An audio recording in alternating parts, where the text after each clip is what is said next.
Hi, my name is Don Chang, and today let's take a look at creating multiplane shots.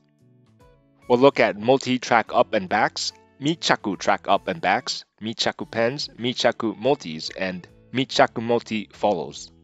So the word multiplane refers to the Ob Iwerks contraption in the days when animation cells were shot with a physical camera that allowed 2D elements to move both on its vertical and horizontal planes to create depths and a sense of perspective.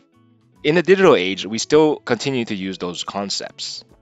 In Japan, there are two words you need to know when dealing with multiplane moves.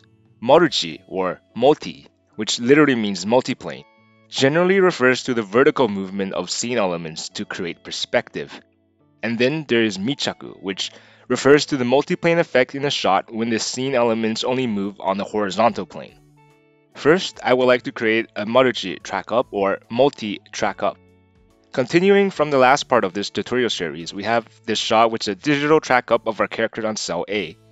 To create a multiplane effect, I would also add a track up to the background, but at a slower speed by making sure the end frame is kept small.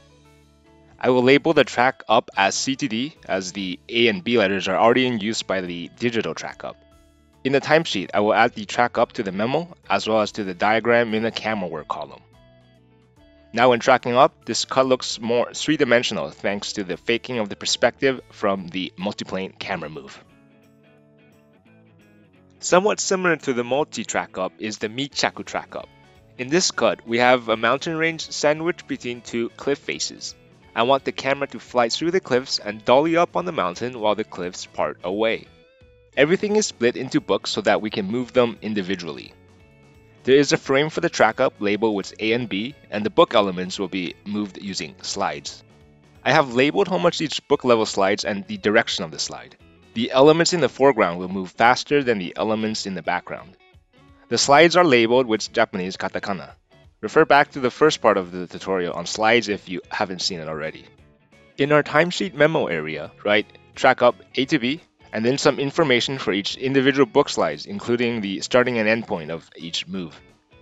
These slides are going to be called Michaku slides due to the nature of this camera move. In our camera work column, set the start and end of the move. In our situation, this will last the whole duration of the cut. Write the beginning and end point of the track up and slide at each end, as well as a note saying track up, and then below that book 3 to 10 Michaku slide, and two arrows to indicate the different directions of the slides. Now when we track in, it looks like the cliff walls are parting away three-dimensionally. Next, let's take a look at Michaku pens. I added some elements to our previous cut and split everything into book layers so that when we pan, we can move everything at different speeds to create the illusion of perspective.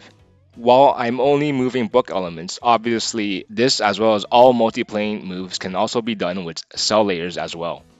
On a different piece of paper, I will create the pan first, labeled A to B, and like the Michaku track up, I will indicate the slide on the book layers and indicate the distance for each and label them with katakana. I want to create a parallax effect, and for that to work, I will have the book elements slide in the opposite direction of the pan. And again, the foreground elements will move more than the background ones. In the timesheet memo area, write out the pans as well as the Michaku slides for each layer in reference to the layout. And again, do the same for our camera work column.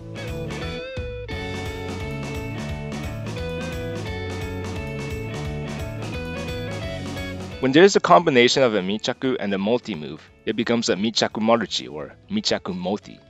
There are countless ways to make a Michaku multi camera move, but in this cut, I want the camera to pedestal, move along its vertical axis, and tilt, which is a rotation along its vertical axis. I also want book layer 6, the one with the silhouette of the character, to be still so that she is the focus of the camera move. I am also going to do the camera work completely with hikis, or by pulling the different elements of the cut. The book layer closest to book 6 will move slower, and the layers further away will move faster. I have written the speed of the pull in milli/koma, or millimeters per frame. In addition, the book layers in front of book 6 will pull down, while the ones behind book 6 will pull up. See part 1 of this tutorial on follows if you are confused about pulling scene elements.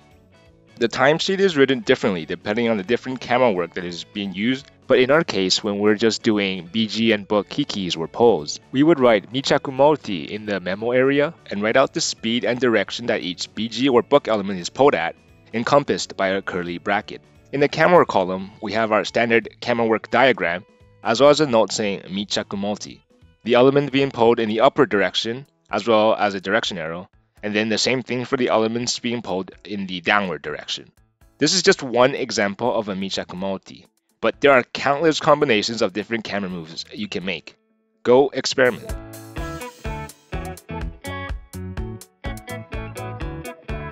Remember that follow we had before? We can add some sense of perspective with the Michaku multi follow. We can split one of the clouds in the BG into its own book layer and have that pull at a slightly faster rate at about 4mm per frame compared to the 3mm per frame of the BG to give a feel of it being closer to the foreground. In our timesheet memo area, we write the type of camera move it is, Michaku multi follow, as well as the speed and direction of the pull of the different elements enclosed by a curly bracket, like with the previous example. In the camera work column, similar to the basic follow, draw a diagram and label it with Michaku multi, A cell follow, indicating that the focus is on the A cell and that it is fixed, a directional arrow for the relative movement of the camera and A cell, and a directional arrow for the movement of the BG or die.